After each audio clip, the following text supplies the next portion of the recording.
Magandang araw sa ating lahat. Bago natin panoorin si Brother Eli Soriano, nakikiusap po ako na mag-like and share sa napapanood ninyong video. At sa hindi pa nagsasubscribe ay mag-subscribe na para lagi kayong ma-notify ng YouTube sa ating mga bagong upload na videos. At sana panoorin na rin ang mga YouTube ads bilang suporta sa aking channel. Halina at atin ang panoorin si Brother Eli Soriano sa segment na Itanong Mo Kay Soriano.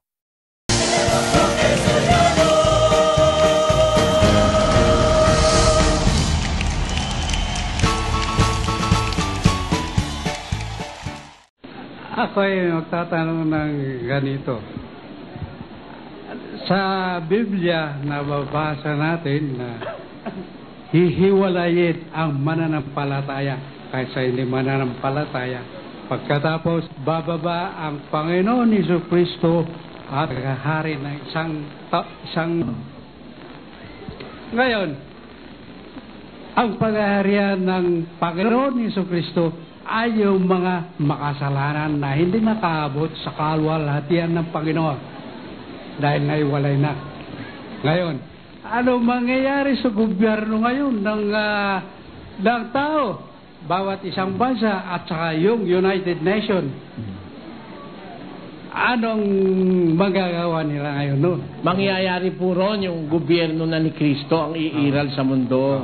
Kasi yun ho, ang sinasabing millennium na paghahari ni Kristo, meaning Jesus Christ will be the King all over the earth. Kaya ho, ang mangyayari, mababaliwala yung mga United Nations na yan. And Jesus Christ will reign as a King. At yun ho ang magbibigay ng pag-asa dun sa mga taong hindi nakakilala sa Kanya ng panahong kasalukuyan. Ayun, sana gusto kong isunod na tanong may chance ba yung tao na maligtas? Meron po. Yan ay maraming salamat. Ang may chance po, yung hindi pa nakakilala kay Kristo. Pero halimbawa, kagaya nyo, nakapakinig na kayo. Tapos nabasa nyo ng Biblia, ayaw pa kayo sumampalataya, wala na kayong chance pagdating. Hindi, nagsampalataya pero hindi nakaabot sa yung standard. Tama po yun. Tama. Kasi ganito po For all you know, ngayong panahong ito, meron pong 1,200,000,000 Muslim. Merong 1,000,000,000 na mga Buddhist, Shintoist at saka yung mga Bombay na naniniwala sa iba-ibang Diyos. Halos ho 80% ng sangkatauhan ngayon hindi nakakakilala kay Kristo. Marami ho yung hindi kumikilala kay Kristo. And they will be given a chance. Pero tayo hong nakarinig kay Kristo, tapos nakakilala ng Biblia, dapat ngayon pa tayo sumunod na dahil pagka dumating yung panahon na yon, hindi na ho tayo kasali sa bibigyan ng parol. Salamat to. Maraming salamat. Ang tanong ko po ay susub lamang po dun sa una at ikalawa. Kasi po, nasasabi niyo po, dahil napapanood ko rin po kayo, na sabi niyo po, ang paghuhukom bababaw si Kristo. Tapos kukuhanin yung mga taong tinatakan na po. Ang katanungan ko lang naman po, kasi nasusulat din po doon na after 1,000 taon ho, saka pa lang ulit babalik si Kristo Hindi, may iwan po 1,000 taon po. Meron yung 1,000 taon na ipaghahari si Kristo sa mundo. Hindi ho siya babalik na, ibig sabihin babalik na. Nakabalik na po. Kasi ganito dadating muna siya, kukunin niya yung mga believers. Hindi naman siya bababa rito, kundi sasalubungin siya sa alapaap ng mga believers. Pakinggan. Sapagkat ang Panginoon din ang bababang mula sa langit na may isang sigaw, may tinig ng arkanghel at may pakakak ng Diyos. At ang nangamatay kay Kristo ay unang mga bubuhay na mag-uli.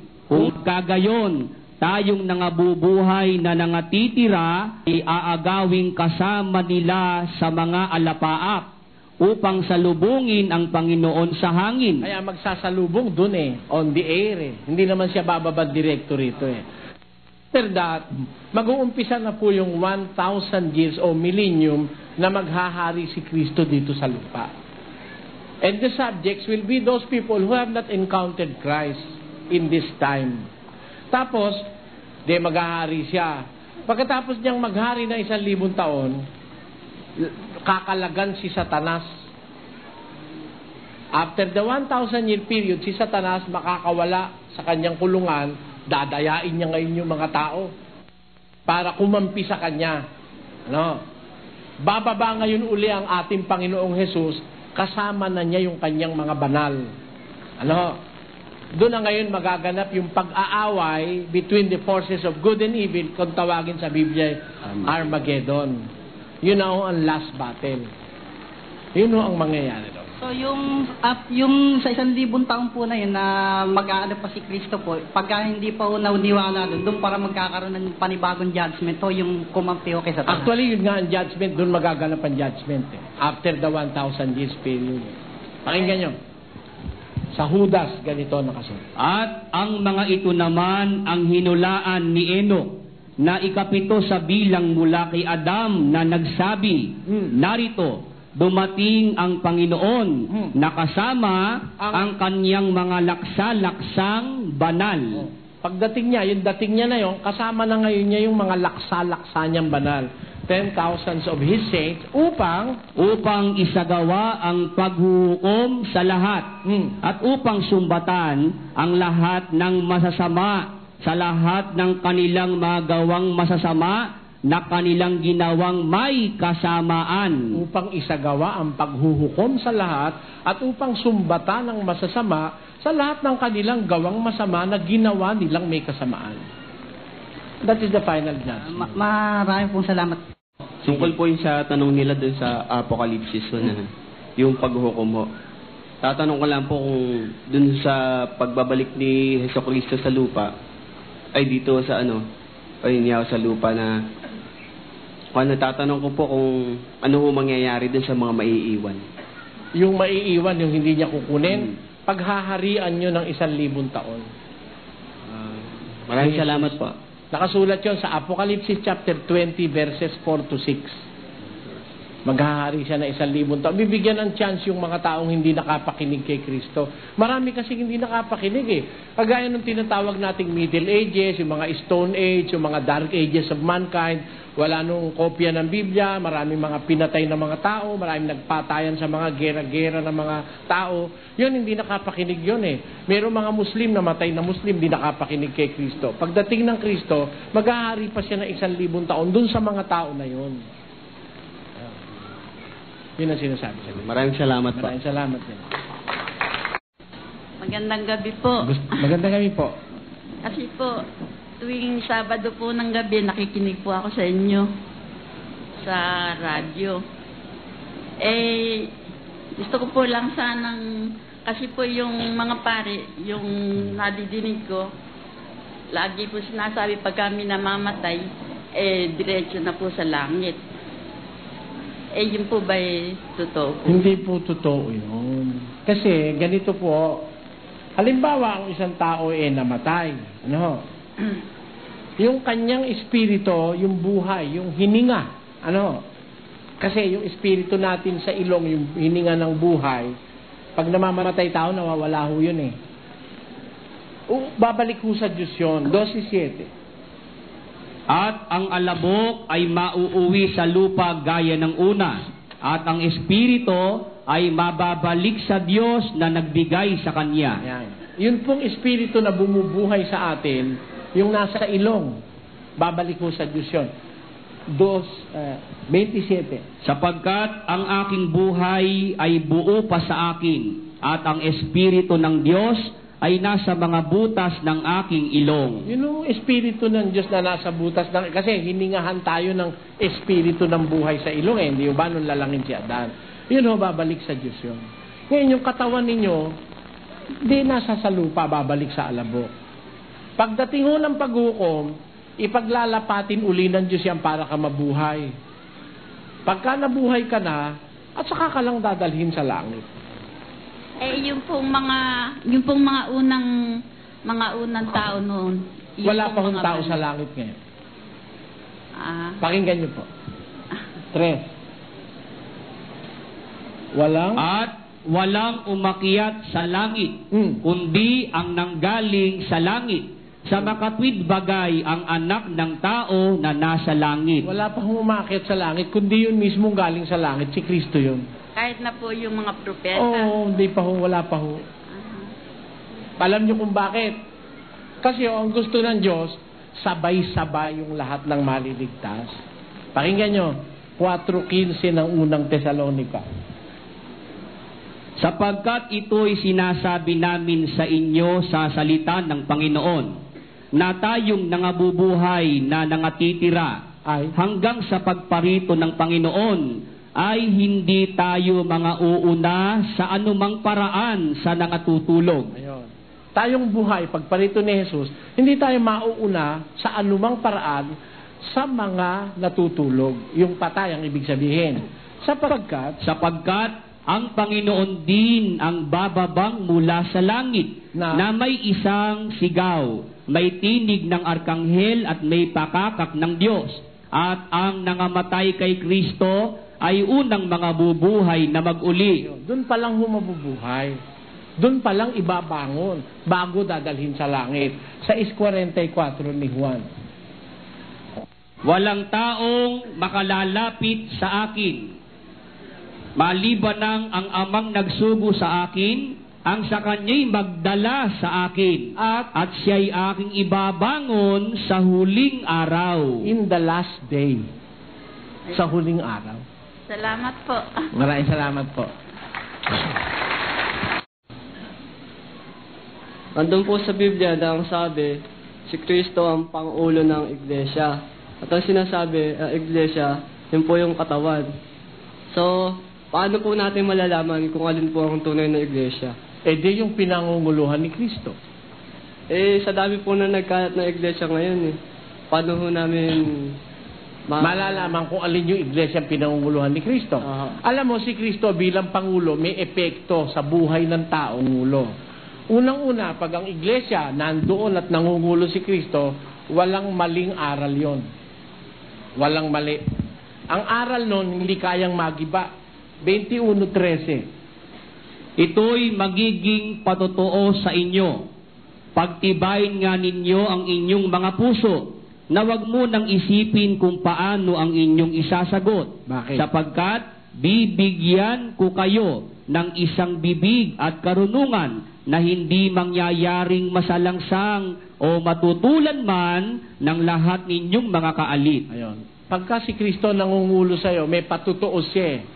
Ang sabi, ito ang patutuo sa inyo. Huwag niyong iisipin pag may nagtatanong sa inyo kung ano isasagot nyo. Sabi niya. Sapagkat bibigyan ko kayo ng bibig at saka ng karunungan na hindi mangyayaring matutulan o masalangsang ng lahat ninyong kaalit.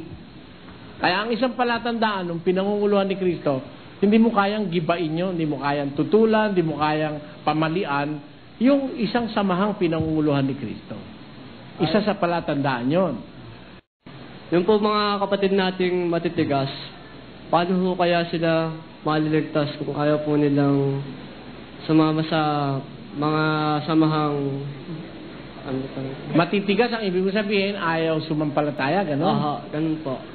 Alam mo, hindi natin mapipilit yung ayaw sumampalataya, no? Pero yung matigas kung minsan, napapalambot yun ng kapangyarihan ng Diyos. Kahit matigas ang puso ng isang tao, lumalambot yan. Pakinggan mo sa Ezekiel. Bibigyan ko rin naman kayo ng bagong puso at lalagyan ko ang loob ninyo ng bagong diwa at aking aalisin ang batong puso. Yung matigas na puso, bato, no? Aalisin ko, sabi ng Diyos, at aking bibigyan kayo ng pusong laman. Ayun, papalitan niya ng pusong laman. Ibig sabihin, mas malambot kaysa sa bato. Nagagawa ng Diyos yun. Alam mo kung sinong gagawin ng Diyos na ganon? 10:23 ng Jeremiah. O Panginoon, talastas ko na ang lakad ng tao ay hindi sa kanyang sarili, hindi para sa taong lumalakad ang magtuwid ng kanyang mga hakbang. Hindi pwedeng ang taong mag-isa matuwid, ano? Sabi ng Biblia. Para matuwid ka, ang magtutuwid ang Panginoon. Ayun, pakinggan mo sa 16:9. Ang puso ng tao ay kumakathan ng kanyang lakad, ngunit ang Panginoon ang nagtutuwid ng kanyang mga hakbang. Sino naman yung itutuwid ng Diyos sa kanyang mga hakbang? Sabi dun sa 16:9 o 14:9 ni Uzias. Sino? Sino ang pantas at siya'y makakaunawa ng mga bagay na ito at mabait at kanyang mga lalaman? Bakit? Sapagkat ang mga daan ng Panginoon ay matutuwid at lalakaran ng mga ganap. Ayun, yung mga taong gusto nang maging ganap sa Diyos, yun ang itutuwid ng Diyos. Ituturo niya sa daan. Pero pag nakikita ng Diyos sa tao, baliwala sa kanya ang Diyos, ang mahalaga sa kanya, pera, karangalan, kayamanan, ay hindi ka matutuwid. Magandang gabi po sa inyo. Ang tanong ko lang po ay tungkol sa free will. After yung first resurrection po, bubuhayin tayong muli. Nandun pa rin po ba yung free will? Alam nyo, yun hong free will, ipinagkaloob ng Diyos sa atin yun sa panahong ito. Para tayo ay masubok ng Diyos kung saan tayo kusang susunod. Kaya nga free will eh. After that, susubukin tayo ng Diyos eh. On the process ng pagsubok, ini-establish ng Diyos kung ikaw magkakaroon ng approval. 5:3. At hindi lamang gayon, kundi naman nangagagalak tayo sa ating mga kapighatian. Bakit? Na nalalamang ang kapighatian ay gumagawa ng katyagaan at ang katyagaan ng pagpapatunay. Yun.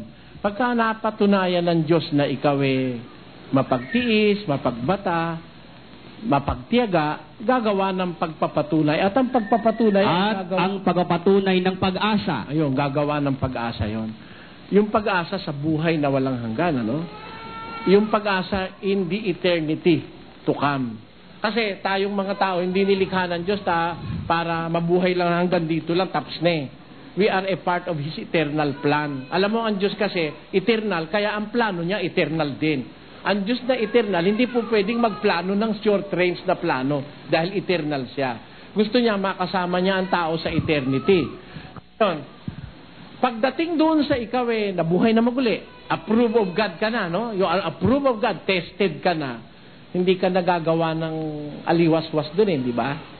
Hindi ka gaya ni Satanas na hindi nasubok, aban tuloy. Tayo, sinubok muna, para tayo maging dapat sa Diyos, nahatulan tayo na tayo karapat-dapat. Ayun. Yung free will, alam mo nang gamitin yon rightfully. Ang Diyos din may free will di ba? Pero nandun pa rin po yun. Andun yun. So wala nang tendency wala nang tendency yung free will mo'y gamitin mo sama-sama. Opo, wala.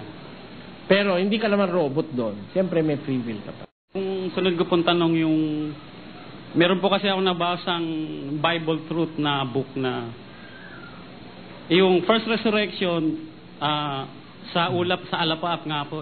Dadalhin po sa kalangitan ng 7 years po yata. Hindi totoo yun. After the resurrection, mag-i-start yung millennium. Saan po dadalhin yung mga yung na-resurrect? Kasama ng Panginoon, di ba? Kahit siya pumunta, kasama niya yun. Pagbaba niya rito, kasama niya. Pagpanik niya, nakasama. Kasi alam mo, yung maliligtas, hindi ka na confined on the earth or in the heavens. Meron ka ng freedom na to roam around the creation. Ganun yun Di ba? Ganun ang mga anghel ngayon, may freedom magpanik-panaog Pag naligtas ka at magiging parang anghel ka, meron ka na rin freedom to roam.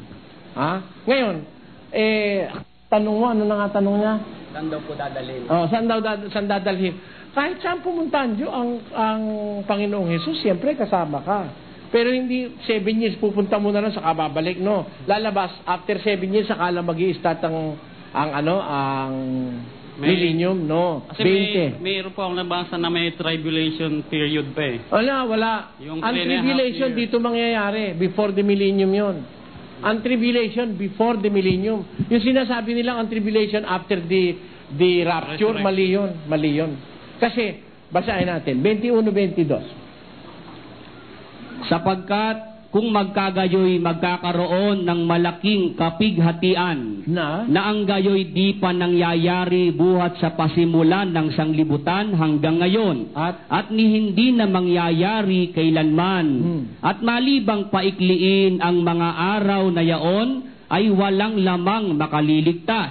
Tatapwat dahil sa mga hirang ay paiikliin ang mga araw na yaon. Andito pa yung elect yung hirang, andito pa during the height of the tribulation, nandito pa sila. And because of them, those days will be shortened. Paiigsiin ng Diyos yung... makakaranas din po ng... Natural. Pakinggan mo, makakaranas sila. At sumagot ang isa sa matatanda na nagsasabi sa akin, ang mga ito na nangadaramtan ng mapuputing damit ay sino-sino at saan nagsipanggaling.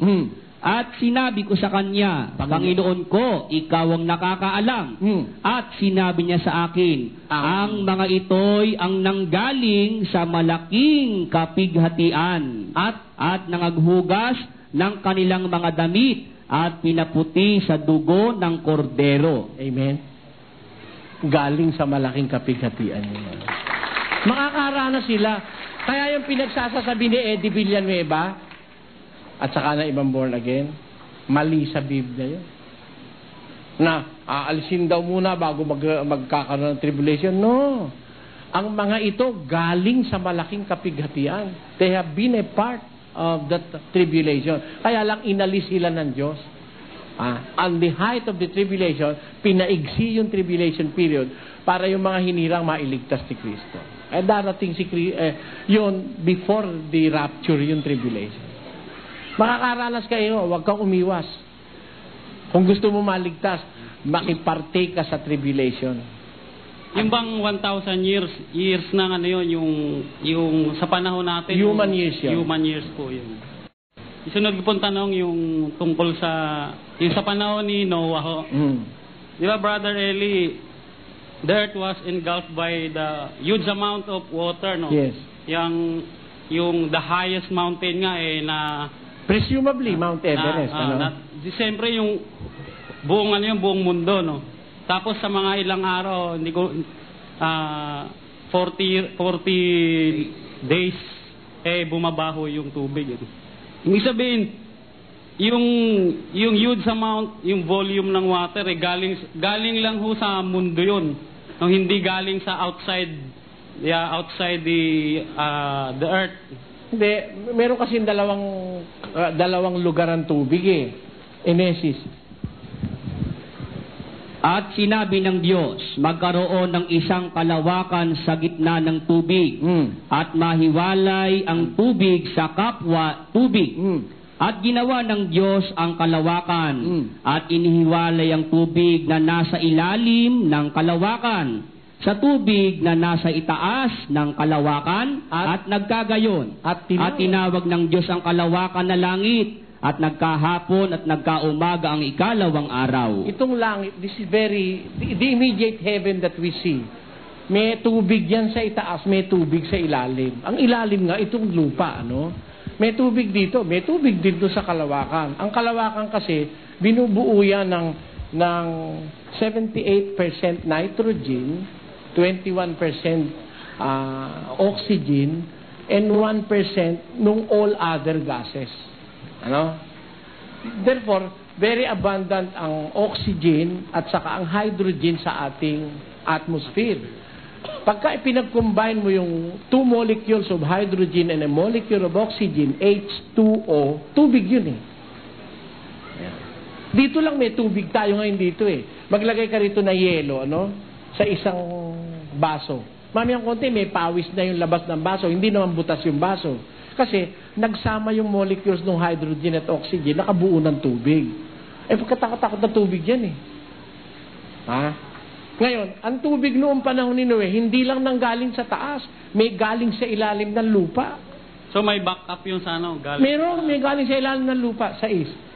Sa ika-6 na raang taon ng buhay ni Noe, ng ikalawang buwan, sa 17 araw ng buwan, ng araw ding yaon ay nangasira ang lahat ng bukal ng lubhang kalaliman. Nasira yung mga bukal ng lubhang kalaliman. Ang mundo kasi, may mga layers yan, di ba? May core. Ano? Tapos, pagkatapos nun, meron tayong aquifer layer of the earth. Yung aquifer, yung tinatawag na aqueous layer of the earth. Yun ay mga matitibay na bato na humahawak dun sa core, and after that, merong water. Kaya nga aquifer, aqua, galing yung aquifer sa aqua, tubig, ano? Yun nasira nung panahon ni Noe.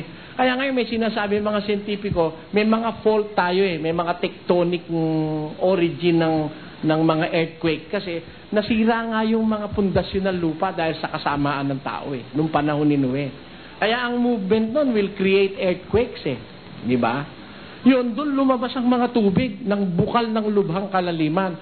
Tapos umulan pa sa langit, kaya pinaapaw ng Diyos yung, di ba, makakita kang geysers, ano? Yung mga tubig na mainit na galing sa ilalim ng lupa.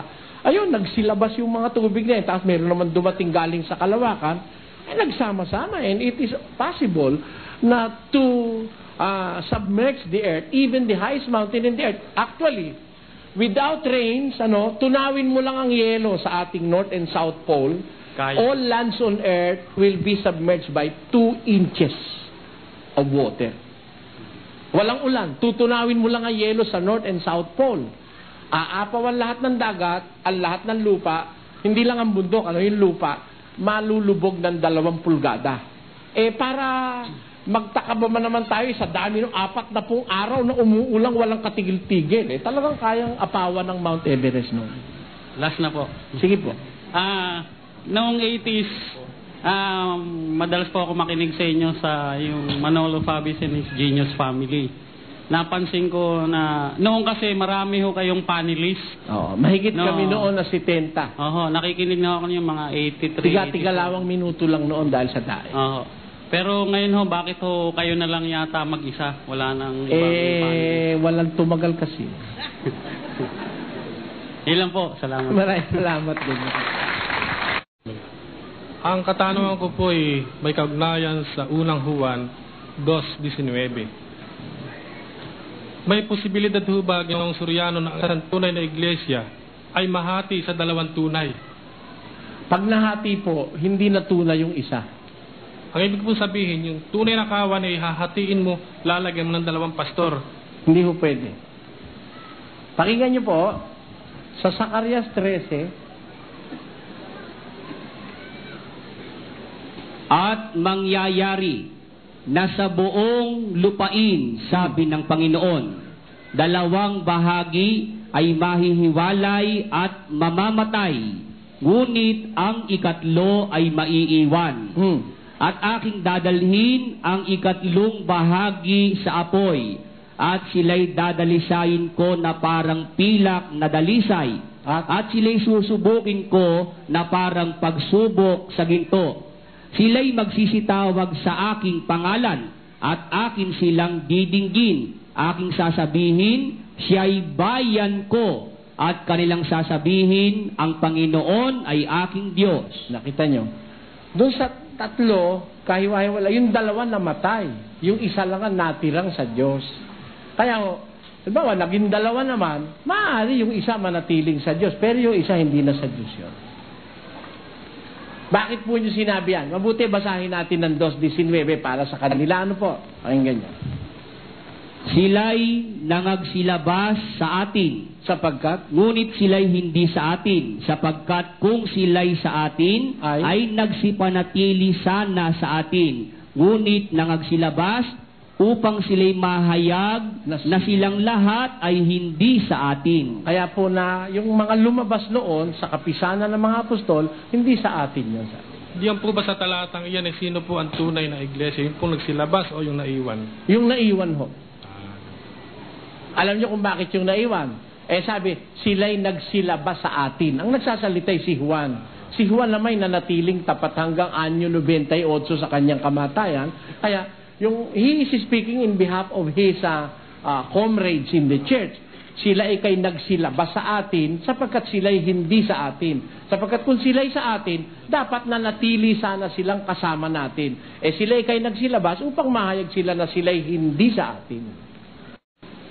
Nung pong panahon ni Lot, nung gunawin ng Sodom at Gomora, ay naghahanap ang anghel ng 50 kaluluwang matuwid na hindi nagugunawin ng Sodom at ang Gomora. Balit walang matagpuan hanggang sa nangonti hanggang sa umabot sa 10 yata. Doon po ba sa siyudad ng Sodom at Gomora ay wala pong sanggol? Meron po, marami. Hindi po ba't ang sanggol ay matuwid at walang kasalanan? Hindi ko tinatawag sa Biblia ang sanggol ay matuwid. Kasi po, ang tinatawag na matuwid, eto. Basa. Ang gumagawa ng katwiran ay matuwid, gaya niyan na matuwid. Ayun. Ang gumagawa ng katwiran ay matuwid, gaya niya matuwid. Yung sanggol ba, gumagawa ba ng katwiran yon? 5:13 ng Hebreo. Sapagkat bawat tumatanggap ng gatas ay walang karanasan sa salita ng katwiran, sapagkat siya ay isang sanggol.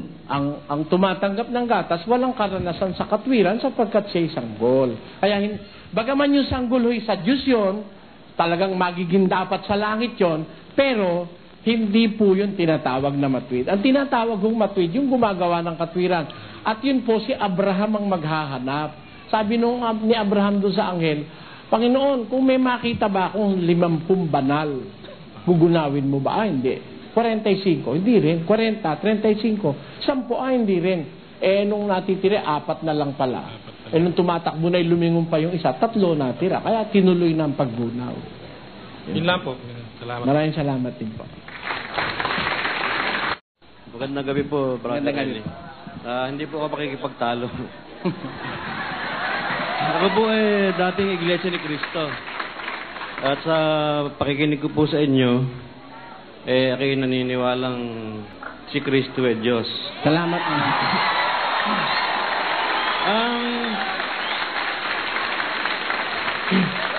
Ang isang bagay na lang po hindi ko masyadong maunawaan ay yung sinabi ninyo na na ang Espiritu Santo Diyos din na dapat sambahin dahil ito meron ding definite being, marunong magdamdam. At kasi po sang-ayon sa kapatid kong saksi ni Jehovah, ang Espiritu Santo raw po ibinubuhos, ipinapahid. Paano ka magiging Diyos yung si Kristo isinusuot O, di ba? Paano Kristo isinusuot Ang ibinautismohan sa inyo kay Kristo, ibinihi si Kristo. Hindi ba? Si Kristo nilalakaran din. Sabi, kung paano tinanggap nyo si Kristo Jesus na Panginoon, magsilakad kayong gayon sa Kanya. It doesn't destroy His being kung lalakaran mo siya. Nilalakaran siya Isinusuot din si Kristo. Si Kristo kinakain din Ako ang tinapay ng buhay, sabi niya. Ang kumakain sa akin, hindi na magugutom kailanman. It doesn't destroy His being as a part of the Trinity. Trinity, of the Godhead, I mean. Ganito po kasi, wala po akong deklarasyong kailanman na ang Espiritu Santo ay Diyos. Wala po yun. Ang sinasabi ko po, ang Espiritu Santo is part of the Godhead na sinasabi ng Biblia, o kadyosan. Kasi ganito po yan Dapat nating maintindihan, lahat ng bagay galing sa Ama. Pati si Kristo galing sa Ama From the bosom of the Father. Let us think na, halimbawa, merong isang napakalaking being, and that is the Father. Nasa Kanya, sa bosom niya, si Jesus, ang anak. Dumating ang araw, sabi sa Biblia, ako'y inilabas. Sabi niya, 8:22. Inari ako ng Panginoon sa pasimulan ng kanyang lakad, bago pinasimulan ang kanyang mga gawa ng una.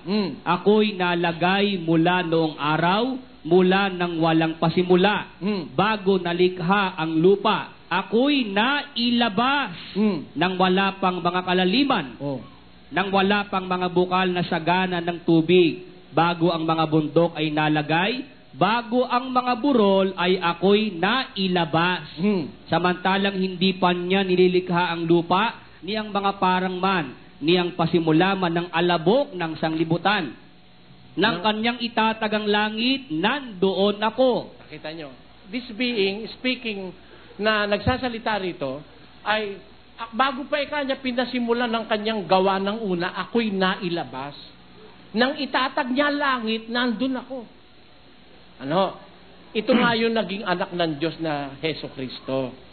Ngayon, noong gumagawa ang Diyos ng lahat ng bagay, meron ho tayong nakitang senaryo agad sa Genesis 1:1-2. In the beginning, God created the heavens and the earth. Napasimula, nilikha ng Diyos ang langit at ang lupa. At ang lupa walang anyo at walang laman. Ang kadiliman sumasa ibabaw ng kalaliman, at ang espiritu ng Diyos ay sumasa ibabaw ng tubig. May binabanggit na espiritu ng Diyos.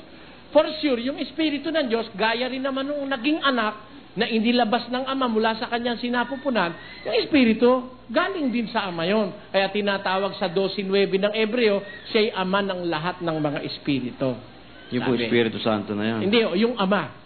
Yung ama ng mga espiritu. Kaya pati yung Espiritu Santo, galing din sa Kanya. Therefore, it is only rightful if we believe that the Holy Spirit is a part of the Godhead na tinatawag o yung kadyosan ng Ama. Kailangan din pong sambahin niyo yung Espiritu Santo. Hindi. Ganito po yun. Yung personal na pagsamba sa Espiritu Santo, hindi po gano'n ang sinasabi sa Biblia, kundi sasambahin ng Diyos sa pamamagitan ng Espiritu at ng katotohanan. Sabi sa Biblia. Pero, ganito po. Ang Espiritu Santo, meron ho siyang ginagampan ng papel sa kaligtasan ng tao. Tinatawag siyang comforter. Mang-aaliw. Tinatawag siyang tumutulong sa ating kahinaan. Sabi sa 8:26 ng Roma. Ang Espiritu tumutulong sa ating kahinaan. Ang laman, mahina, dadapot ang Espiritu ay nakahanda. 26:41 ni Mateo, nakasulat yun. Kaya, merong malaking role ang Espiritu Santo para sa kaligtasan ng tao. Palagay ko, kung ako ang tatanungin nyo, yung anghel ho, tinatawag yun na Panginoon eh. Yun hong isa sa 24 na matatanda, tinawag ni San Juan na Panginoon. Kaya kung tawagin ko man Panginoon ng Espiritu Santo, hindi ako magkakamali. Because it is a part of the Godhead. Na sabi niyo po, nagdaramdam din yung Espiritu Santo. Tama po yun. Pero sa pananalangin po, yung Espiritu Santo, hindi na tinatawagan. Ang pananalangin po, address sa Ama. Sa Ama po. Sa Biblia, address po sa Ama. Tapos, hihingin mo sa pangalan ni Heso Kristo. At ipagkakaloob naman sa iyo ang Espiritu Santo para maging katulong sa iyong kahinaan. Isang bagay na lang po. Sige po. Meron po kasi akong kapatid na saksi ni Jehovah na aktibo po yun, elder ang tawag sa kanila. Ngayon, kagabi ho, nanonood kami nung inyong sa Robinson ho. Sa TV lang ho kami nanonood. Ang sabi ho niya, kayo daw sa mga publikasyon lang ng Watchtower nag-aaral. Kompleto daw ho kayo ng subscription ng Watchtower. Kaya sabi ganito ho, sasagot ako ng logic sa inyo. Kung totoo na sa publikasyon ako ng Watchtower nag-aaral, dapat ang ipinangangaral ko kapareho ng ipinangangaral ng saksi ni Jehovah. Magkalabang kami kahit saan dumaan Sa amin noon, di kami nagbebenta ng Biblia. Sila benta ng Biblia. Litres 23 ng Kawikaan. Bumili ka ng katotohanan at huwag mong ipagbili. Oo, karunungan at turo at pag-uunawa. Bawal ipagbili yung katotohanan, yung karunungan, yung turo, yung pag-unawa. Sila benta ng benta. Tutol nga ako rin May presyo nga Hindi ba? Tapos, ang Diyos nila si Jehovah. Inaamin naman nilang ang pangalan ng Diyos, hindi Jehovah. Ate niya,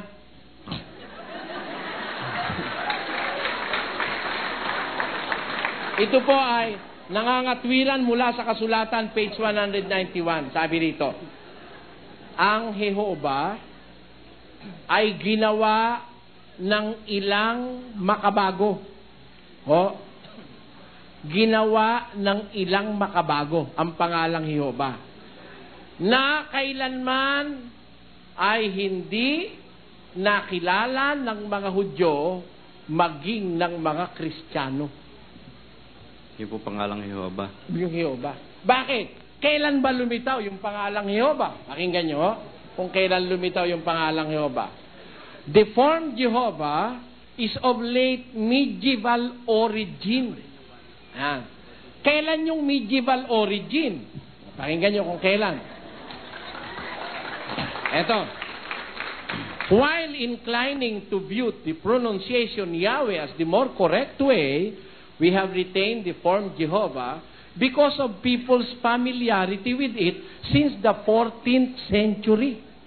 Kailan ho nag-umpisa ang pangalang Jehovah? Noong 14 na siglo. Namatay ang mga apostol at pati si Kristo pumanik sa langit unang siglo. Kaya nung lumitaw yung Jehovah, 13,000 taon nang patay ang mga apostol, saka lang lumitaw yung Jehovah. Kaya hindi man nakilala ni Pablo yung Jehovah. Itong mga saksi ni Jehovah, saksak ng saksak ang pangalan daw ng Diyos Jehovah. Inaamin naman nila, libro nila ito. Na noon lang lumitaw yon sa 14 na taon ng sangkatauhan. Kaya po, ng our Christian era.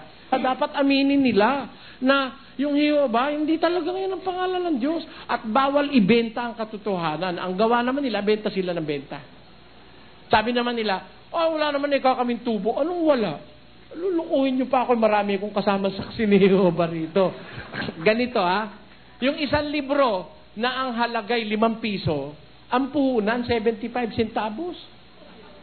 Tanyo?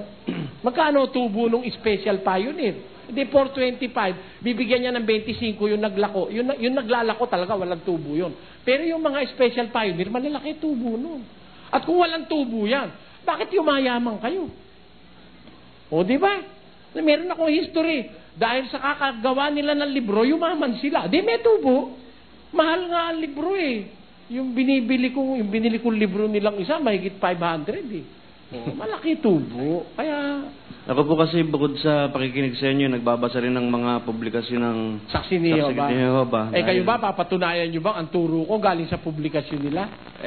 Yun lang po sigurong binabanggit niya na sa Insight of the Scripture tungkol sa mga record ng yung mga pag-aaral sa mga nakaraang buhay, ganon. Mga nakaraang sa kanila ko kinuha, kumpleto po ako ng books in science, discoveries, general information, lahat ng klase na encyclopedia, kompleto po ako. Kaya hindi ako magdidepende sa saksi ni Jehovah para matuto ko nung sasabihin ko.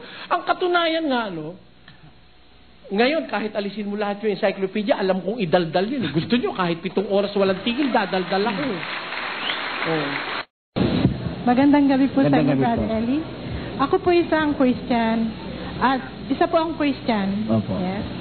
At sa pangalawa po nating pagkikita, marami na po akong natutunan sa inyo. Salamat naman po.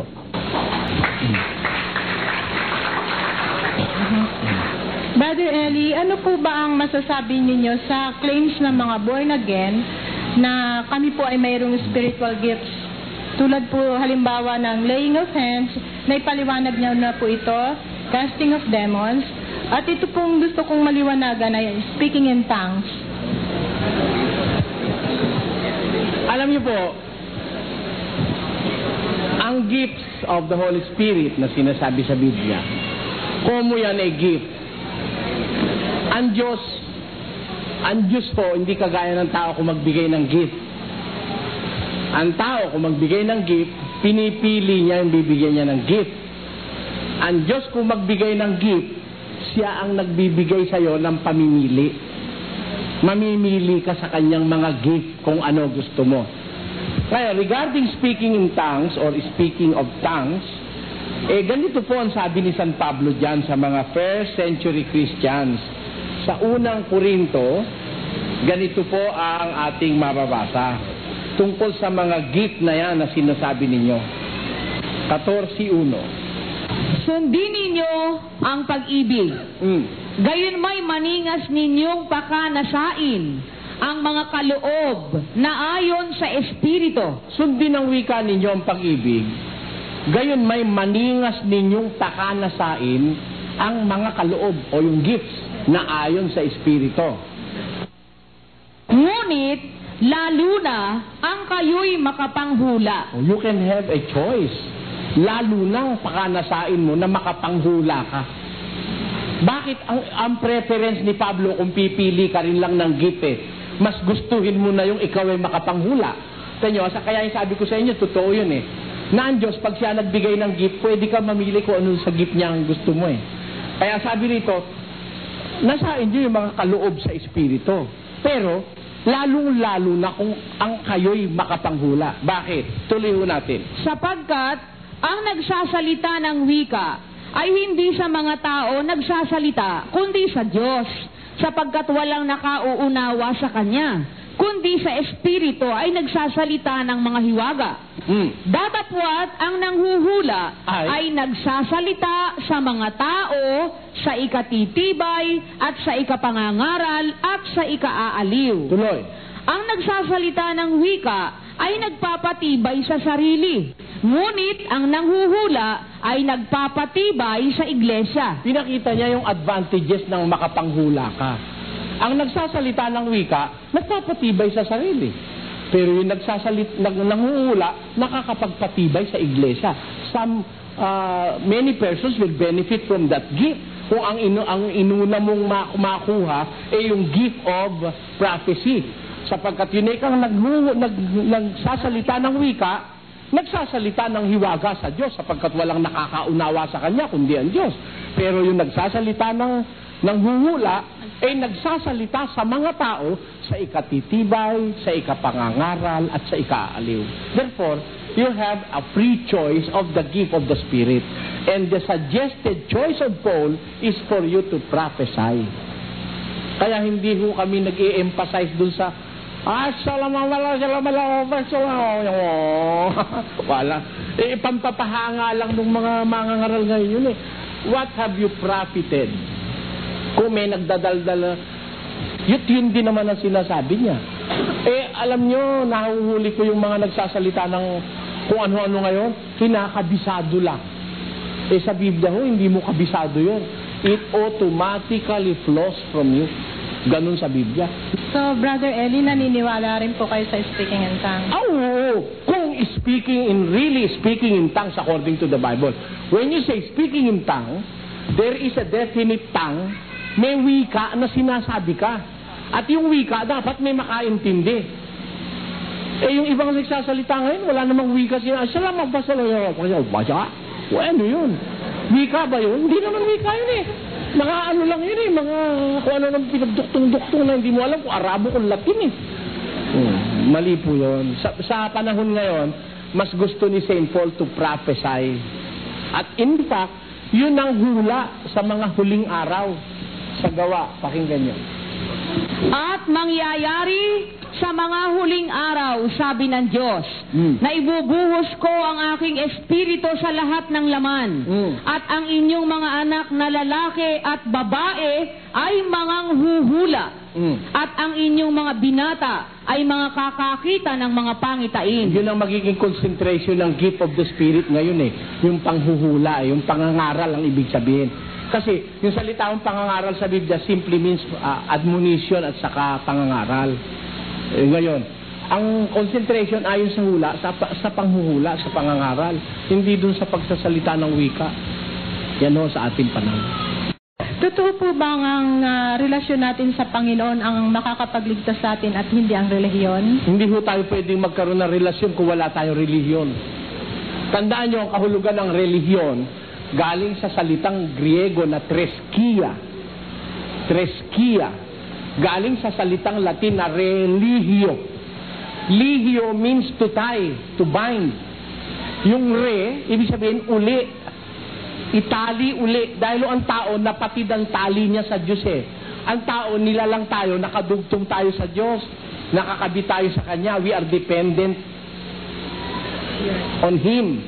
Ngayon, nung lumabag si Eva at si Adan, nahiwalay sila sa Diyos. Kaya kailangan matali uli. Doon pumapasok yung religio na pinanggalingan ng religare na ang kahulugay reconciliation. Treskia, to tie again sa Grego. Itali uli. Ngayon, paano kang magkakaroon ng relasyon kung wala muna ang relihiyon? Parang yung mag-asawa. Diba, bago kayo magkarelasyon, kinakasal muna kayo?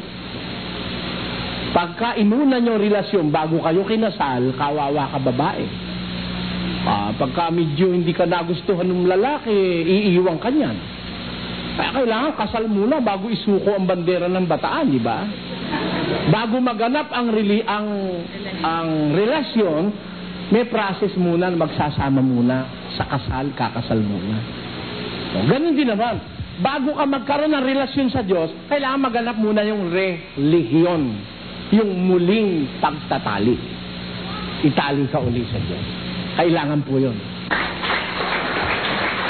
Yun po natitiyak ko sa inyo. Yun lang po. Maraming salamat po.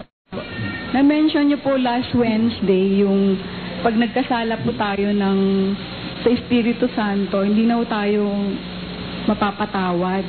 Paano po natin malalaman na nagkakasala po tayo sa Espiritu Santo?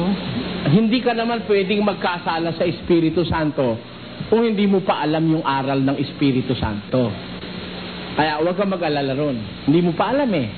Kaya ka lang inaatangan ng kasalanan kung alam mo na, di ba? Hebreo 10:26. Sapagkat kung ating sinasadya ang pagkakasala, pagkatapos na ating matanggap ang pagkakilala sa katotohanan, ay wala nang haing natitira pa tungkol sa mga kasalanan. Pagka sinasadya na ang wika natin ng pagkakasala, pagkatapos na ating matanggap ang pagkakilala sa katotohanan, kaya lang naman iniaatang sa iyong kasalanang mabigat kung nakilala mo na eh. Ngayon, sa palagay ko, hindi mo pa alam kung ano yung kasalanan sa Espiritu Santo, di ba? O, para wag kang magkaatang ng marami, bago ka pa lang nag-aaral, kumbaga grade 1, grade 2, grade 3, hindi ko muna sasabihin sa iyo kung ano yun. Para wala kang masyadong sagutin sa Diyos. Alam mo, yung kasalanan sa Espiritu Santo, aming sinasabi yon dun sa indoctrination. Yung ipinag-aanyaya naming indoctrination, doon namin sinasabi yun. Kasi, hindi naman lahat ng salita ng Diyos pwede mong iatang basta-basta sa tao eh. Lalo na kung bago pa lang nakakakilala sa Biblia, hindi niya pa alam pasikot-sikot, mabibigatan siya. Parang isang bata na bagong panganak, hindi mo pa pakainin ng karne yun. Ano lang yun? Mga Cerelac, yun, patatas na... ikaw kalagayan mo ngayon, para kang bata pa lang na bagong panganak. Pag pinakain kita ng karne, masisira tiyan mo. Mabigat kasi yung aral ng Espiritu Santo. Bali, kung ang Diyos po na sumusumpa, yung pong sumpa ng tao, totoo po. Kung sumusumpa ang Diyos sumusumpa. Sa awit, pakinggan mo. 89. Minsan ay sumumpa ako sa pamamagitan ng aking kabanalan. Hindi ako magbubulaan kay David. Ang Diyos sumumpa kay David eh. Ano? Ang Diyos marunong sumumpa eh. Ngayon, ang tao gumagamit din ng sumpa. Pakinggan mo. 16 ng Hebreo. Sapagkat ipinanunumpa ng mga tao ang lalong mataas, at sa bawat pagtatalo nila'y ang sumpa sa pagpapatotoo ang siyang katapusan. Ayon. Kaya ang Diyos sumusumpa, ang tao sumusumpa. Anong ibig mong pag-usapan natin doon, kapatid? Bakit mo tinatanong? Pag sumumpa po yung tao na mamatay ka na sana, yung ganun po. Ang ibig mo sabihin palang dalawa kasi ang kahulugan sa Tagalog ng salitang sumpa eh. Yung sumpa as a pledge or vow, ano? Meron namang sumpang ano? Yung masama. Yung curse, to curse, ano? Yung ang tinatanong mo pala, curse, ano? Ito yon. Sa kawikaan, ganito sinasabi. Ang sumpa, kung paano ang maya sa kanyang paggala. Ang maya, kung paano gumagala, ano? Tuloy. Kung paano ang langay-langayan sa kanyang paglipad. Yung langay-langayan, pag uulan, lumilipad, ano? Ano ibig sabihin? Gayon, ang sumpa na walang kadahilanan ay hindi tumatalab. Pag walang kadahilanan, hindi tatalab. Thank you po. Ano naman po ang masasabi niyo tungkol dito sa apat na magkakapatid sa parting Batangas, Bawang Batangas na sinasapian kuno ng mga anghel? At ito po ay marami na ritong mga naniniwala. Malaking kasinungalingan po yun. Saka, alam niyo kung bakit ito kasi, no? Sige po. Ano po bang pulso ninyo tungkol dito, masasabi ninyo sa mga ganong... kasi ako, sa gana akin, nung pinanood ko kagabi yun, matapos ako manood ng dating daan, nilipat ko sa ibang channel, kahit nga medyo sira yung channel 29 sa amin, pinagtsatsagaan ko rin yun, kasi talagang ako avid follower ninyo, ano po? Salamat po. Ngayon, napunta po ako doon sa ganong channel, yun nga po napanood ko, boses bata pa. Kaysa yun daw kanyang salita ay galing sa Ama. Muntik na ho akong himatayin Ano masasabi niyo ron? Alam niyo, malaking panluloko yun dahil wala hong anghel na babae sa Biblia. Yun na nga po Wala hong Alam ko rin po yun. Ang mga anghel ho, tinatawag sa Biblia, sons of God. Mga anak na lalaki ng Diyos. Yun ang mga anghel. Kaya kung terminuhan sila sa Biblia, pag ginamitan sila ng pronoun, he. Tapos, babae, anghel. Sa Biblia, walang anghel na babae. Sige po, maraming po. Maraming salamat po. Base po kasi sa obserbasyon ko sa ating bansa, mula nung magkaroon tayo ng babae na pangulo, parang nagkawindang-windang na yung ating bansa.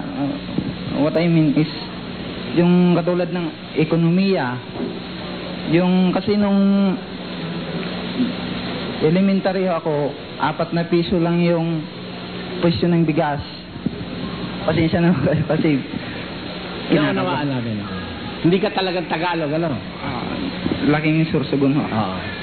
Ngayon po, napapansin ko, mula nung magkaroon tayo ng Pangulong babae, parang minalas yung bansa natin. Yung babae ho ba binigyan ng karapatan ng Diyos na maglingkod? O maging Pangulo ng mamuno sa bansa? Pagka pambansa ang pag-uusap, wala tayong makukuha sa Biblia na ipinagbabawal ng Diyos yung babaeng maging Pangulo. Wala. Sa relihiyon, bawal. Sa iglesia, 14 ng unang Korinto. Ang mga babae ay magsitahimik sa mga iglesia. Ayun. Sa iglesia, pinatatahimik ang babae. Pero sa relihiyon, sa gobyerno, bakit naman si Margaret Thatcher sa pamumuno niya, maunlad ang Britanya, di ba? Si Queen Elizabeth, ano? O saka si Margaret Thatcher. Kaya, nasa sitwasyon lang siguro yun. Kung minsan, hindi naman natin maisisisi dun sa babae na nangulo sa atin, kaya tayo nagkaganito. Kasi meron talagang, alam mo, merong global, may global, masasabi natin global, ano ba natin teterminuhan yon? Pangdaigdig na kahirapang nangyayari. Siyempre, yung isang bansa, apektado yun ng ibang bansa At tayo, apektado nung tinatawag na global recession, global recession. Nagkakaroon ng apekto yan sa iba't ibang mga bansa sa daigdig. Miski nga ang Japan, which was considered sometime in the past as the second or the third yata, Japan sa economy, tumaas siya. Ngayon, nagkaroon din ng epekto sa kanyang recession Ibig sabihin, nasa panahon yun. Wala dun sa pagiging babae ng puno. Kasi, may mga bansa namang pinamunuan ng babae, maunlad naman Tatanong ko lang po kung ilang beses na gitawang tao si Kristo, kasi sa It's World po, pinaniniwala nila kami na yung pinakamataas na sa amin, parang Indian National, yun daw si Kristo nagkatawang tao. Tatanong ko lang kung ilang beses na nagkatawang tao si Kristo. Gis ng Ebreo. Kaya't pagpasok niya sa sanglibutan ay sinasabi, hain at handog ay hindi mo ibig, ngunit isang katawan ang sa akin ay inihanda mo. Isa lang. There was only a body prepared for Christ. Isa lang. Kaya yung magsasabi ngayon, siya raw si Kristo, mga manluloko yun. Gusto mong patunayan ko sa'yo, kumbidahin mo, iharap mo sa akin. Patutunayan ko. Panluloko, doon lang sa may Bataan, meron daw Kristo ngayon doon Sa Sambales, meron din. Yung mahaba ang buhok na nag-recruit ng mga taong magtatayo raw ng bagong Jerusalem sa Butulan. Ngayon kahit isa wala namang naitayo, kinuna ng 400 piso yung mga tao bawat isang mag-apply. Malaking racket siyang relihiyon talaga Follow-up lang, Jose. Sige. Kasi nung nirecruit nila kami, pinangakuan nila kami, binigyan kami ng katunayan, dala ko pa yung card na parang ATM. Bibigyan daw nila kami ng pundo sa bangko para katunayan, hindi pa ako pumapasok sa kanilang samahan. Binigyan nila agad ako ng parang ATM para lang makumbinsi ako na sumama sa kanila. Ako rin, kapatid, may ATM din, marami. Pero ang problema nga, walang pondo. Kaya, huwag kayong basta naniniwala sa ganon. Alam nyo, sa relihiyon, napakalaking bagay ng ating ipinupuhunan Hindi lang pera, hindi lang katawan, pati kaluluwa, nakadama yan. Pag-uusap relihiyon, kaluluwa yan Kaya maselan po yan. Huwag kayong basta susubo, maawa kayo sa inyong kaluluwa. Marami hong manluloko ngayon. Yun na maipapayo ko sa inyo. Miski sa amin, huwag kayong basta-basta sasama rito. Pagsuri muna kayo, malay nyo, manluloko rin ako. Hindi ba? Pwede naman talaga bawal namang magtiwala ka sa tao 17:5 ng Jeremias. Ganito ang sabi ng Panginoon, sumpain ang tao na tumitiwala sa tao. Sumpain ang tao na tumitiwala sa tao. Lalo na kahit halimbawa, baka sabihin mo, nag-aral naman yun, pang-ulo naman yun, o kaya gobernador, pagtitiwalaan mo na, basa. Huwag ninyong ilagak ang inyong tiwala sa mga pang-ulo, ni sa anak man ng tao na walang pagsaklolo. Kaya miski sa akin, huwag kayong basta maniwala. Ang gawin nyo, sulat nyo yung talata. Pag-uwi sa bahay, pag-aralan nyo sa Biblia. Pag nabasa nyo na, talagang kayo na mismo nabasa nyo at naintindihan nyo, pwede na kayong maniwala. Hindi sa akin, dun sa binasa ko. Ayun po. Kaya, delikado kasi basta ka naniniwala sa tao Biro mo, bibigyan ka ng ATM, bibigyan ka ng pera, i-recruit ka, papasweldohin ka raw ng $3 per hour. Naku po. Asa na yun? Kahit na 3 centavos per hour, wala ngayon yun Bakit? Plano raw ng Diyos yun. Plano ng Diyos. Pinasinungalingan ng Diyos agad Bakit? 1988 yata sinabi. Kung 1990, 1991, sumabog ang pinutubo. Tinakpan yung gagawin nilang. Tinakpan ng lahar yung Jerusalem. Kaya pa paano? Kaya ang Diyos agad umaksyon dun sa malaking kalokohan na yun. Akala nyo? Huwag ko kayo basta naniniwala. Maraming salamat po. Magandang gabi, brother. Itatanong ko lang kasi kung kalooban ba ng Diyos yung bigyan niya ng pagsubok yung isang tao sa buhay niya. Kalooban ba ng Diyos na bigyan niya ng pagsubok ang tao sa buhay niya? 13:3 ng Deuteronomy. At huwag mong didinggin ang mga salita ng manghuhulang yaon o ng mapanaginiping yaon ng mga panaginip. Sapagkat sinusubok kayo ng Panginoon ninyong Diyos upang maalaman kung iniibig ninyo ang Panginoon ninyong Diyos ng inyong buong puso at ng inyong buong kaluluwa. Sinusubok talaga ng Diyos ang tao para malaman niya kung mahal mo talaga siya. Kasi brother, ganito yan, meron kasing na yung kasi minsan parang iniisip ko, yun pa yung nagtutulak sa isang tao para sumama siya. Bibigyan ko kayo ng ganito, ng dahilan. Meron na ako nabasa sa isang dyaryo, bali ganito, yung anak, isama na natin ang pamilya, di ba? Mabuti silang pamilya. Nagsisimba, ngayon, may nangyari sa kanilang trahedya. Yung anak niya, yung anak niya, bali, ginahas at pinatay.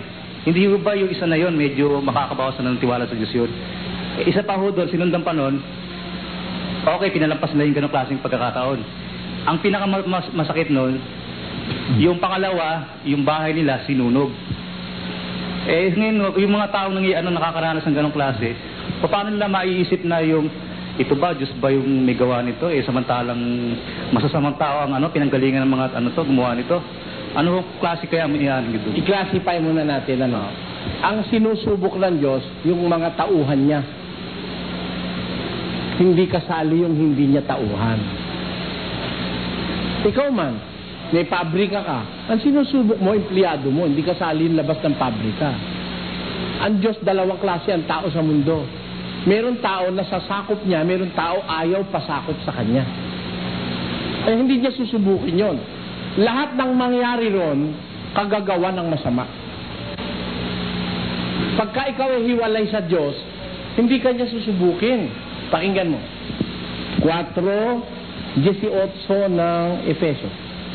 Na sa kadiliman ng kanilang pag-iisip ay nangahiwalay sa buhay ng Diyos dahil sa kahangalang nasa kanila, dahil sa pagmamatigas ng kanilang puso. Pagka matigas ang puso mo at hangal ka sa harap ng Diyos, nahihiwalay ka sa Diyos. Pag hiwalay ka sa Diyos, di ka niya kailangan subukin dahil hiwalay ka sa Kanya. Yung nasa Kanya at sumasampalataya at naglilingkod, yun ang sinusubok niya. Ngayon, yung insidente sinasabi mo, sabi mo, mabait na pamilya, ano? Hindi ko naman tinatasahan yung sinabi. Palagay mo nga, mabait. Eh, merong mabait sa paningin lang ng tao eh. Kasi, kung talagang ikaw eh sa Diyos, hindi ka pababayaan ng Diyos ma-rape. Hindi. Pakinggan mo. Tatapwat ang ipinanganak ng Diyos ay nag-iingat sa kanyang sarili at hindi siya ginagalaw ng masama. Hindi pwedeng galawin ng masama yun sa Diyos. Ngayon, yung nagagalaw ng masama, siguro hindi pa sila sa Diyos, hindi pa sila nagbabalik loob. Kasi, pag nagbalik loob ka sa Diyos, natatakot ka sa Diyos, hindi ka pwedeng mapahamak sa mga rapist eh. Pakinggan mo, 34:7 ng awit. Ang anghel ng Panginoon ay humahantong sa buong palibot ng nangatatakot sa Kanya at ipinagsasanggalang sila. Ang mga natatakot sa Diyos, may anghel de la guardia, ay pinagsasanggalang. Eh, ba't ka nahulog sa kamay ng mga taong masama? Ibig sabihin, wala kang patnubay ng Diyos sa buhay. Kaya alam mo, wala kang patnubay, siguro hindi ka pa nagbabalik loob sa Diyos. Eh, sabihin mo, mabait naman sila. Maaaring mabait sila sa paningin ng tao. 16:15 ng Lucas. Kayo? At sinabi niya sa kanila, kayo ang nangag-aaring ganap sa inyong sarili sa paningin ng mga tao. Tatapwat, nakikilala ng Diyos ang inyong mga puso, sapagkat ang dinadakilan ng mga tao ay kasuklam-suklam sa paningin ng Diyos. Meron dakila sa mga tao pero kasuklam-suklam pala sa Diyos. Mabait sa tao. Kaya hindi natin pwedeng hatulang ganon. Yung tanong ko lang po, yung tungkol po sa lahat ng reliyon. Bali po yung, ano po ba yung pinakabatayan ng yung reliyon na inaano niyo po, yung pinakabatayan po yung pinakabatayan po ng, di ba sa iglesia po sinasabi na dapat ho mapunta ka sa iglesia. Sa mga ano naman ho, sa mga Katoliko, sila raw ho nauna, bali doon ho nagpatuloy yung ano. Tapos yung iba naman ho, you must be born again or you must be baptized, yung mga ganun ho. Ano ba ang ano, gusto ko po malaman yung doon. Ano yun? Yung ano po ba ang pinakabatayan para yung bang salvation sa ano, sa... Alam mo, walang ibang batayan ng salvation kundi ang gospel eh. Ang kaligtasan, dependent sa gospel o sa ebanghelyo. 1:13 ng Efeso. Pakinggan nyo. Na sa Kanya'y kayo rin naman, pagkarinig ng aral ng katotohanan, ng ebanghelyo ng inyong kaligtasan, na sa Kanya rin naman, mula nang kayo'y magsisampalataya, ay kayo'y tinatakan ng Espiritu Santo na ipinangako. Ayun.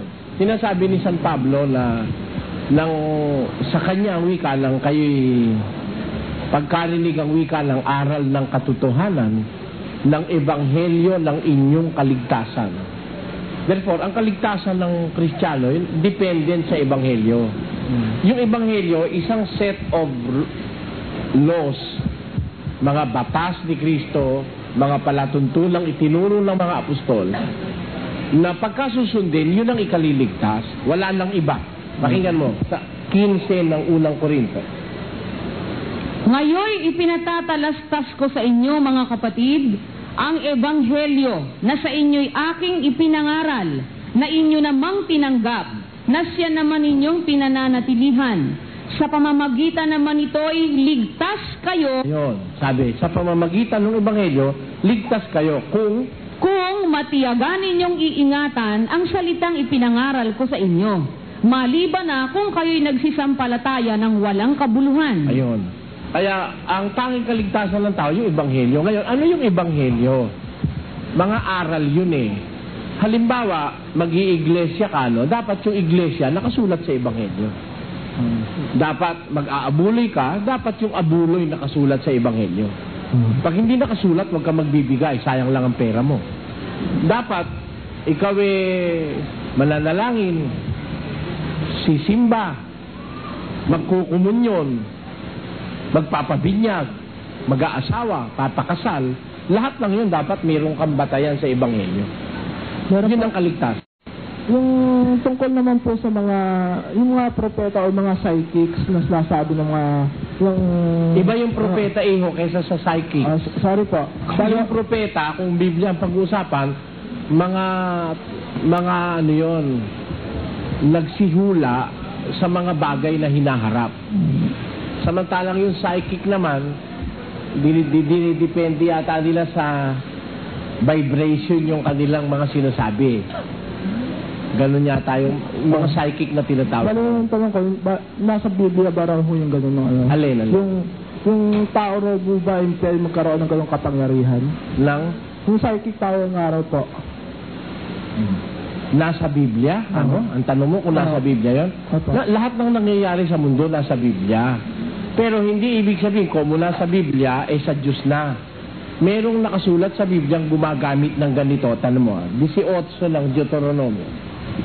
Huwag makakasumpong sa iyo ng sino mang nagpaparaan sa apoy ng kanyang anak na lalaki o babae, o nanghuhula, o nagmamahiin, o engkantador, o manggagaway, o engkantador ng mga ahas, o nakikipagsanggunian sa mga masasamang espiritu, o mahiko, o sumasangguni sa mga patay, sapagkat sino mang gumagawa ng mga bagay na ito ay karumal-dumal sa Panginoon. Ayun, yung mga mahiko, mga nanghuhula, gaya ng mga psychic na sinasabi mo, ang mga gumagawa nito ay karumal-dumal sa Panginoon. Nasa Biblia yun, kaya lang karumal-dumal sa Diyos. Maraming salamat. Maraming salamat din.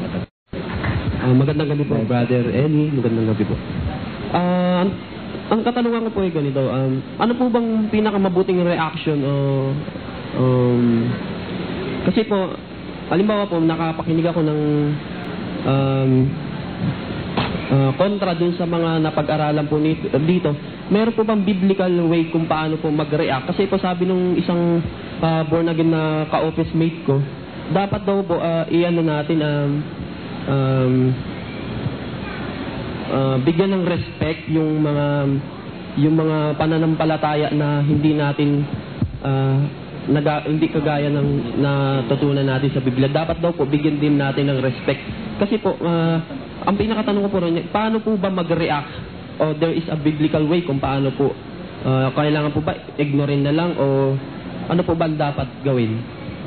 Alam mo kasi kung halimbawa nakarinig ka ng kontra dun sa alam mong totoo, naturally, instinctively as a man, pagka yung pride mo nasasaling nagre-react eh.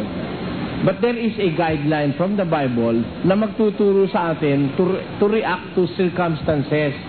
Halimbawa, sinabing yung narinig mo yung mali, Ang pinakamaganda ron, humanap ka ng katwiran. Hanapin mo siya ng katwiran. Ganun ng Diyos 18 ng Isaiah. 1:18. Magsiparito kayo ngayon at tayo'y magkatwiranan, sabi ng Panginoon. Di masama yung magkatwiranan Halika kayo, tayo'y magkatwiranan. Kung meron kang katwiran, sabihin mo. Kung meron siyang katwiran, sabihin niya. Ngayon, sa pag-uusap ng dalawa na hindi magkapareho ang paniniwala, ang sinasabi, natural, merong maaari, isa ron mali. Maaari naman pareho silang mali. Ano? Hindi naman may mag-uusap may isang tama at may isang mali. Meron parehong mali, nag-uusap pa rin Meron namang isang tama at isang mali. Ngayon, kung halimbawa narinig mo na para ba sinisira yung iyong napakinggan, ano? Ang pinakamaganda ron, kasi hindi ka pa naman matagal na nag-aaral, tawagin mo ko. Ganun ba? Oo. Tawagin mo ko. Iharap mo sa akin yung pastor. Sa isang ganitong maayos na pagharap, harap kami. Kasi hindi ko maia-advise sa'yo na makipaglabang ka ng katwiran dahil siguro bago ka palang nag-aano ng Biblia, no? Kasi yun, aral sa amin yun na pag halimbawa merong makikipagkatwiran, ang dapat matuto kang sumagot. Kaya lang, hindi ko naman maiaasa sa'yo dahil bago ka palang nakikinig. Actually, meron kang nakalagay na guest Ibig sabihin, bisita ka lang, hindi ka sa kasamahan sa amin sa pananampalataya. Sa pananampalatayang Kristiyano, ang utos kasi ganito. Sa unang Pedro 3:15, ganito nakasulat. Na lagi kayong handa ng pagsagot sa bawat tao na humihingi sa inyo ng katwiran tungkol sa pag-asang nasa inyo, ngunit sa kaamuan at takot. Sabi ng Diyos, lagi kayong handa sa pagsagot. Kaya ang mga manggagawa rito, mga kapatid, tinuturuan namin laging nakahandang sumagot. Hindi ka pa naman kasamahan, kaya hindi ka mauobligang lagi kang handang sumagot. Pero ang reaction, huwag kang magagalit. Huwag kang magagalit. Bayaan mo sila na, meron akong napakinggan isang gabi, nasa radyo Soriano, hindi ka lang makasagot. Ganyan. Kung pakikinggan mo, tataasan ka ng presyon Sabi ko, parang palakayong kokak ng kokak, hindi ko naman siya naririnig, ano? Actually, miski yung sarili kong programa, wala na akong oras makinig Meron akong programa ng madaling araw dati, ano? May programa tayo gabi-gabi, ano? Tapos may programa pa tayo pagka Sabado. Kung hindi rin lang live yung programa, hindi ko na alam Hindi ko na napapakinggan. Putak ng putak, ba't tayo ko raw sumagot? Paano kung sasagutin yung hindi ko alam? Ano? Meron palang putak ng putak, galit na galit sa akin. Hindi ko naman siya pinapansin. Ngayon, natural magagalit ka yung kalooban mo. Pero hindi ganon. Ang nararamdaman ko, naaawa ako dun sa mga tao na yon na para ba silang trying hard. Kumbaga sa artiste, como artista, pinipilit kumanta, ayaw naman nung kanta sa kanya. Yun ang trying hard na tinatawag Maraming pastor ganun ngayon. Kaya hamon ang hamon sa akin, hindi ko naman alam, nasa tabi-tabi pala sila, hindi ko alam. Sabi ko, kung hahamunin mo ko, maglagay ka ng programa sa telebisyon. At meron tayong mga kapatid na nagmo-monitor, maibabalita sa akin. Pero kung paradyo-radyo lang, mahira na kaming makapakinig man ng radyo. Hindi naman maayaalis na magdaramdam ka pag nakarinig ka ng mga pagtutuli, Pero the best thing is to memorize the Word of God. Kabisaduhin mo. Kasi pagka alam mo na salita ng Diyos, automatically yung reaction at sa yung lalabas sa iyo, hindi ka magagalit, maaawa ka pa doon sa pinipilit yung mali niya Ganun ang nangyayari ron. Ngayon, ewan ko sa iyo kung bakit mo tinatanong sa akin yan. Ano bang nararamdaman mo pagka meron ka naririnig na ganun? Kasi po, pagkakaunawa ko, tama naman po yun sa inyo. Kumbaga, kayo na rin po nagsabi na pulutin yung mabuti, di ba po? Magsaliksik, sa inyo rin po nanggaling yun. So, ang ginagawa ko po, ina-absorb ko po yung mga alam kong tama. So, yun po. Ngayon po, may isa pa pong komento tungkol po sa inyo. Kasi may nagtalo-talo po kami dahil pinaninindigan ko po na yun dito po, tama. Totoo. Ngayon po, ang comments po ng isang born again din, yung pagsasalita po ninyo masasakit, kagaya po ng gago, ganun po, na sabi po sa Bible hindi naman po mura. Ngayon po, makatwiran po bang sabihin natin sa isang tao yun? Halimbawa po sa isang tao, kumbaga ganun po. Alam mo kasi may prinsipyo kung pinaniniwalaan sa Biblia. Pagka ang tao masama, ayokong sabihin mabuti. Pag masama, ayokong sabing mabuti. Pakinggan mo. Siyang nagsasabi sa masama, ikaw ay matuwid, susumpain siya ng mga bayan. Kasumpa-sumpa. Yung taong, yung masama, sinasabi niyang mabuti. Hindi pagtatapat ng totoo yun eh. Ibig sabihin nun. Ayoko sabihin yung gago, mahusay. Pangit yun sa Diyos eh. Alam mo bang may gago sa Biblia? May gago sa Biblia. May tanga. O kaya, halimbawa, sinabi ko yung tanga, hindi ko naman sinasabi yun sa hindi kinaukulan. Kailangan sasabihin mo yun sa kinauukulan lang. Sa isang talata ng Kawikaan. Salitang sinalita sa kaukulan ay gaya ng mga mansan ng ginto sa mga bilaong pilak. Yung salita ang wikang sinalita sa kaukulan. Pagka sinasabi mo yung salita doon sa kinauukulan, para kang naglagay ng mansanas na ginto sa bilaong pilak. Litaw na litaw yung pagkaginto ng ginto pagka ang background niya ay silver. Tandaan mo yon. Meaning, you're just following the right path. Pag sinabi mong yung taong masama, talagang masama yun, manluloko yung ganon, masama naman nanghihingi sa daan, nakakurbata, ha? Ang yaman-yaman, hingi sa daan. Pupurihin ko pa ba yung pagka sinabi ko, kababait no, nanghihingi sa daan, pati pulubing hinihingian nyo, ang huhusay nyo, gaganda nyo, ang babait nyo. Ganun ba sabihin ko ron? Tatapak ng pagmumukha ninyo.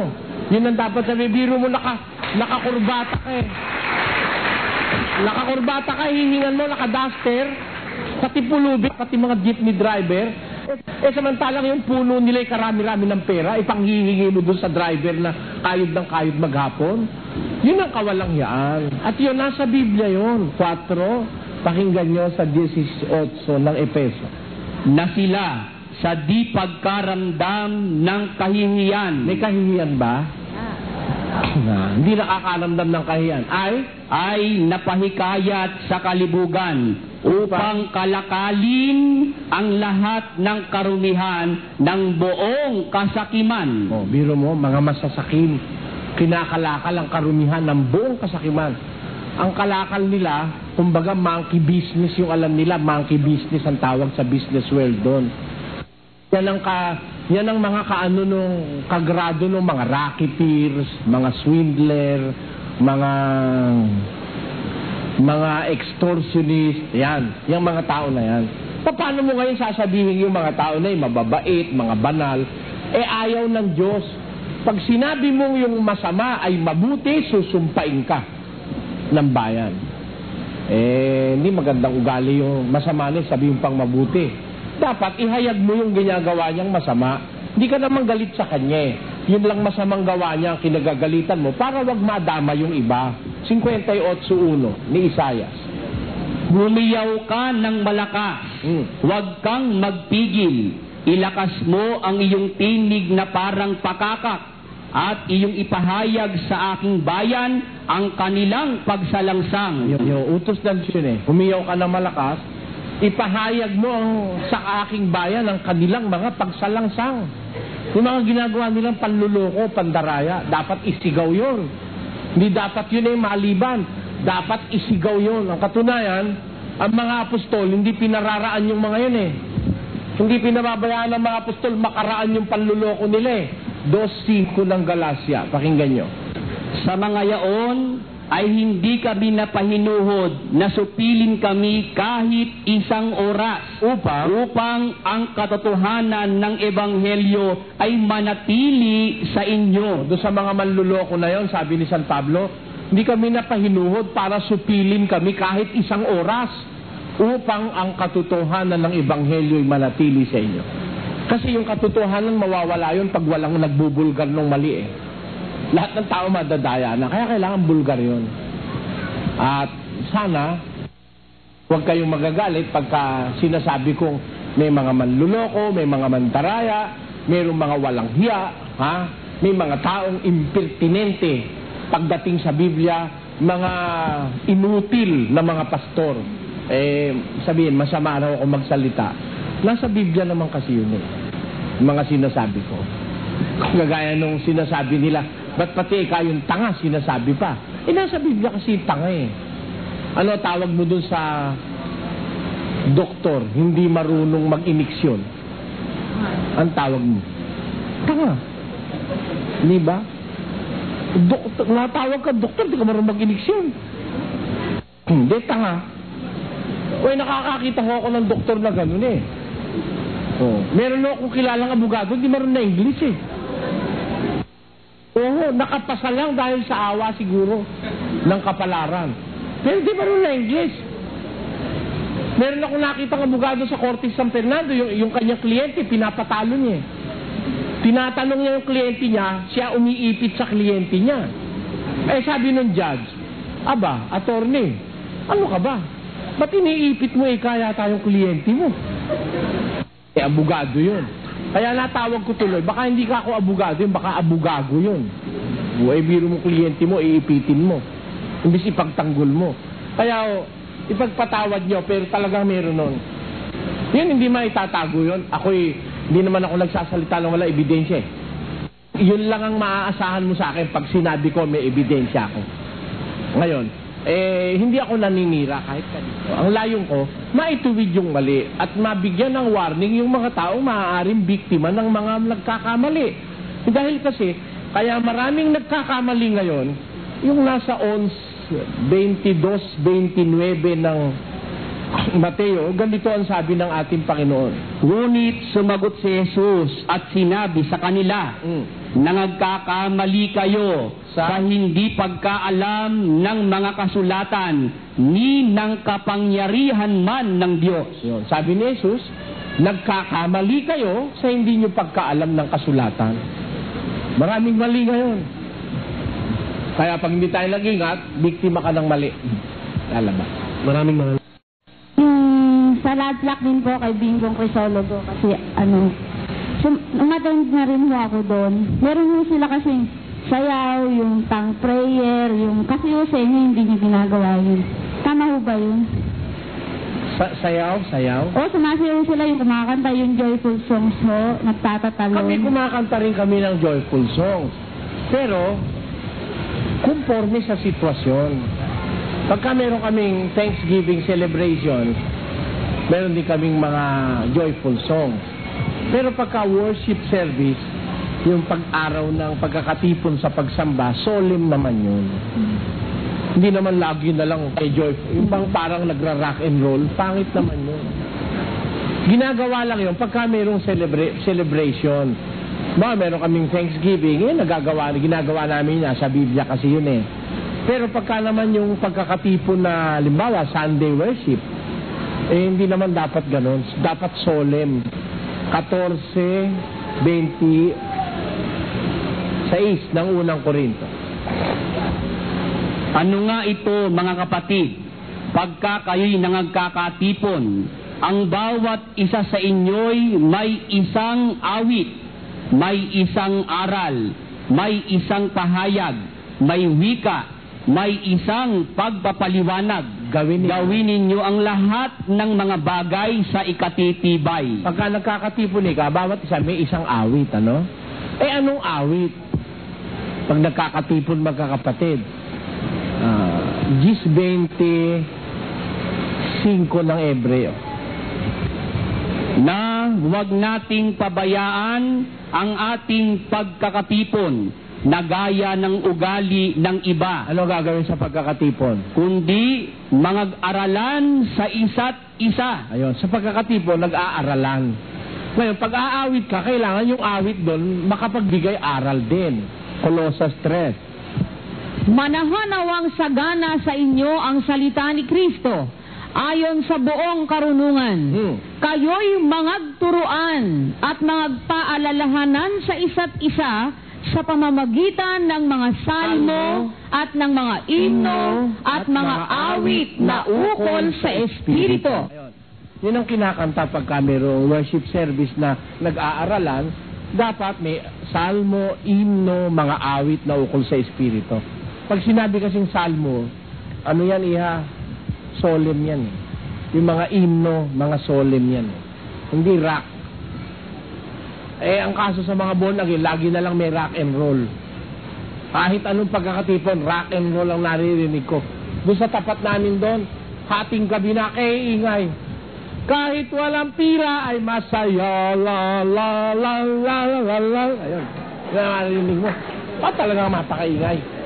Kaya nagagalit yung mga kapitbahay dahil ang iingay. Eh, hindi naman dapat lahat ganon. Hindi laging ganon. Salamat din. Magandang gabi ho, Ginoong Eliseo Soriano.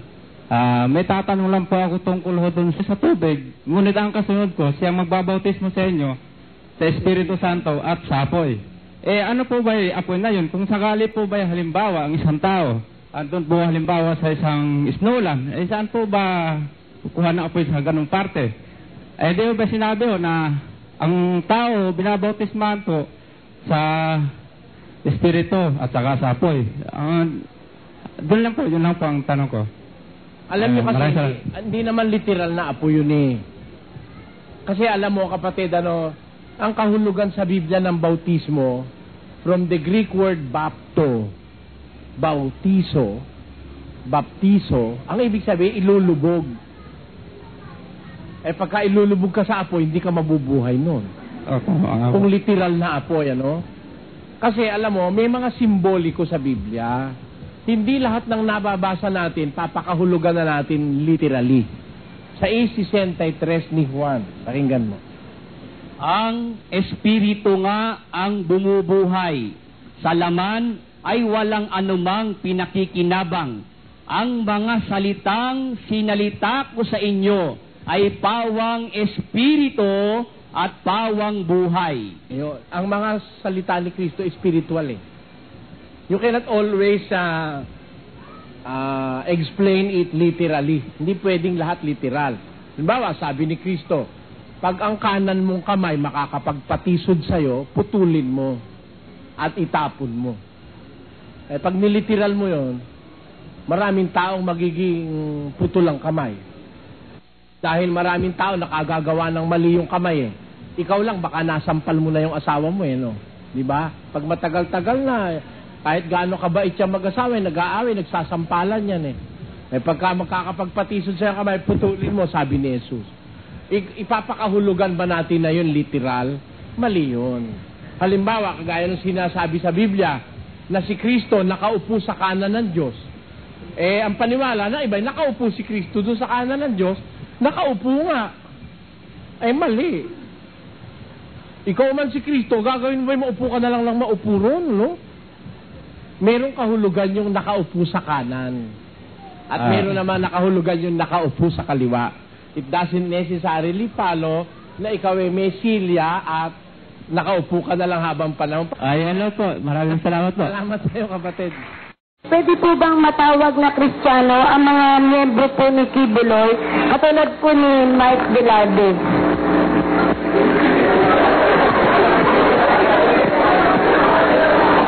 Ganito po, ang mga members ni Brother Mike Velarde, ang tawag nila sa kanila El Shaddai eh. Kaya nga dun sa dyaryo, no? Saan nakalagay doon? El Shaddai, nakapatay. Ang pangit ka ako. Ba't ganun? Di sila marunong gumamit ng pangalan,